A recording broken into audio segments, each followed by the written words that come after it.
সুনামগঞ্জের ছাতক দোয়ারাবাজার আসনে বিএনপির মনোনীত প্রার্থী কলিমুদ্দিন আহমেদ মিলন জানিয়েছেন, মানুষ দীর্ঘদিন ভোট দিতে পারেনি, তাই ধানের শীষে ভোট দিতে এখন সবাই নির্বাচনের দিনের অপেক্ষায় আছে।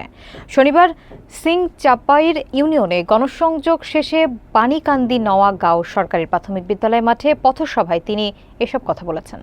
বিস্তারিত থাকছে মোহাম্মদ আবু বক্করের তথ্যচিত্রে।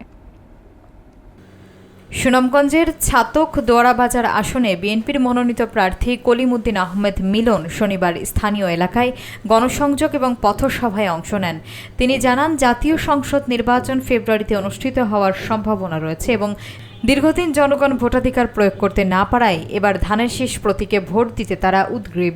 তিনি আরও বলেন, দলীয় মনোনয়ন পাওয়ার পর এলাকার মানুষের প্রতি তার দায়িত্ব আরও বেড়েছে এবং নির্বাচনে সবার দোয়া ও সহযোগিতা প্রত্যাশা করেন।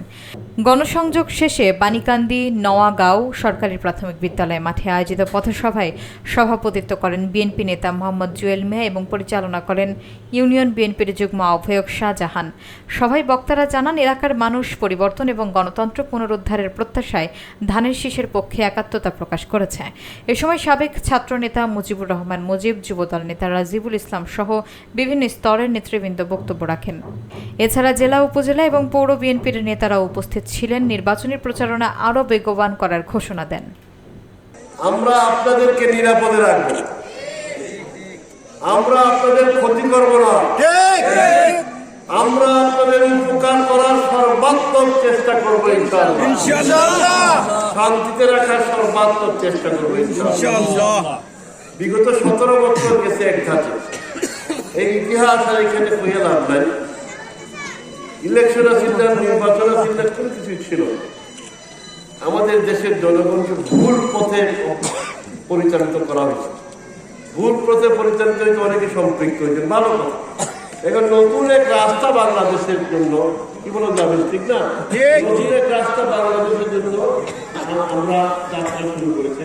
গত বছরে জুলাই আগস্ট 17 বছরে আমাদের বিএনপি 6 শতাধিক নেতাকে দিকে গুম করা হয়েছে।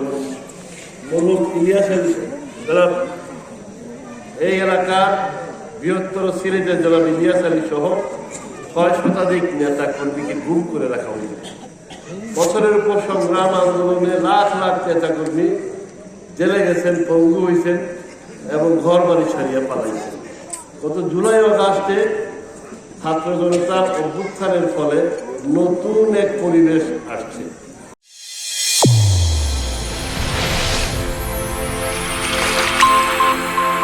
চ্যানেল A1 হৃদয় রেসপন্স।